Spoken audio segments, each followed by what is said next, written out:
माया अपनी सास सुधा के साथ रहती थी। माया और सुधा में सास बहू का नहीं बल्कि माँ बेटी का रिश्ता था। दोनों ही एक दूसरे को काफी समझती थी और एक दूसरे की केयर करती थी। माया की शादी को करीबन 2 साल हो चुके थे।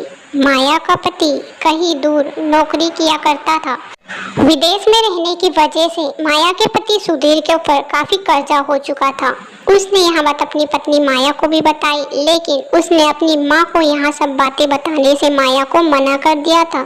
इसलिए माया अपनी सास को यह बात नहीं बता रही थी कि उसके पति सुधीर के ऊपर कर्जा हो गया है, जिसकी वजह से वह अपने देश नहीं लौट पा रहा है और माया अकेली ही टेंशन किया करती थी। माया के पास अभी एक ही रास्ता था कि वहाँ अपनी सास को बिन बताए अपने पति की मदद कर सके, और वहाँ ऐसा ही कर रही थी। रात के समय में माया जैसे ही उसकी सास सो जाया करती थी, माया उनके पास जाती थी और देखती थी कि उसकी सास सोई है या नहीं। माया के दिमाग में कुछ ऐसा चल रहा था जो उसकी सास को बिल्कुल भी नहीं पता था। उसकी सास इस बात से बिल्कुल अनजान थी, लेकिन माया को बुरा भी लग रहा था क्योंकि वहाँ उसकी सास से एक सच छुपा रही थी। रात होते ही माया घर से बाहर कहीं जा रही होती है, लेकिन इस बात का उसकी सास को अंदाजा भी नहीं था कि वहाँ क्या करने और क्यों घर से जा रही है, क्योंकि उसकी सास तो सो जाती थी। जैसे ही सुबह होती थी फिर से वही उनका दिनचर्या शुरू हो जाया करती थी। माया की सास को अभी तक बिल्कुल भी पता नहीं लगा था। दिन बीतते चले जाते हैं। हर रोज माया शाम को घर से बाहर जाती थी और उसकी सास को नींद की गोली दे देती थी ताकि उसकी सास जल्दी सो जाए।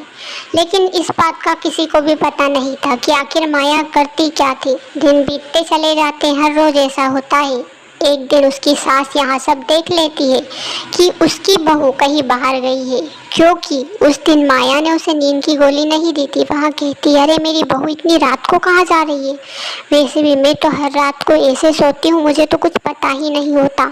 आज मुझे पता लगाना ही होगा कि आखिर मेरी बहू मुझसे छुपा क्या रही है। और माया की सास सुधा भी उसका पीछा करने लगती है, क्योंकि उसको भी जानना था कि आखिर आधी रात को उसकी बहू जा कहाँ रही है और उससे छिपा क्या रही है। इसलिए वहाँ उसका पीछा करने लगती है।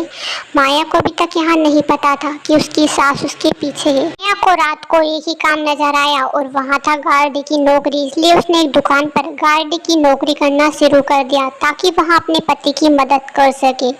यहाँ सब उसकी सास देख रही थी कि उसकी बहू आखिर कर क्या रही है, लेकिन उसे पता लग ही जाता है कि उसकी बहू एक गार्ड की नौकरी कर रही है। इस बात से सुधा बिल्कुल अनजान थी कि आखिर उसकी बहू को ऐसी क्या जरूरत पड़ गई जो उसे ऐसी नौकरी करनी पड़ी। लेकिन वो समय ठीक नहीं था कि वह उससे कुछ पूछ सके। इसलिए वह कहती है कि मुझे सुबह ही मेरी बहू से बात करना होगा कि उसे ऐसी क्या ज़रूरत पड़ गई जो उसे ऐसी नौकरी करनी पड़ रही है। जैसे ही सुबह होती है माया अपने घर वापस आ जाती है, लेकिन अब उसके सुधा के सवालों के जवाब देने थे। सुधा उससे पूछती है कि बहू आखिर तुम गार्ड की नौकरी क्यों करती हो? आखिर तुम्हें पैसों की ऐसी क्या जरूरत पड़ गई जो तुम्हें गार्ड की नौकरी करनी पड़ रही है? तुम्हारा पति तो विदेश काम कर रहा है और तुम यहाँ गार्ड की नौकरी कर रहे हो। माया कहती है, नहीं माँ जी, वहाँ भले ही बाहर नौकरी कर रहे हैं, लेकिन उनके ऊपर काफ़ी कर्जा हो गया है जिससे मुझे उनको मुक्त कराना होगा, इसीलिए मुझे यहाँ करना होगा। लेकिन बेटा तुमने मुझे यहाँ बताया क्यों नहीं? मैं भी तुम्हारी मदद करती। मेरा बेटा मुसीबत में हो, तुमने मुझसे यहाँ बात छिपाई आखिर क्यों? मैं तुमसे नाराज़ हूँ। नहीं माँ जी, उन्होंने ही मुझसे कहा था कि तुम माँ को यहाँ सब बातें नहीं बताओगी, तुम्हें मेरी कसम, इसलिए मैंने आपको यहाँ बात नहीं बताई और कोई दिक्कत की बात नहीं है। अब उसकी सास उसे गार्ड की नौकरी करने की छुट्टी दे देती है और माया कई दिनों तक गार्ड की नौकरी करती है ताकि वहाँ अपने पति को कर्ज से मुक्त करा सके। दिन बीतते चले जाते हैं। माया हर रोज रात को मेहनत किया करती थी। हर रात को मेहनत करने का नतीजा यहाँ हुआ कि सच में उसने एक दिन अपने पति को कर्ज से मुक्त करा दिया, और यहाँ सब देखकर वहाँ काफ़ी खुश थी। उसकी सास और उसके पति को भी उस पर गर्व था कि उन दोनों को एक अच्छी बहू और एक अच्छी पत्नी मिली।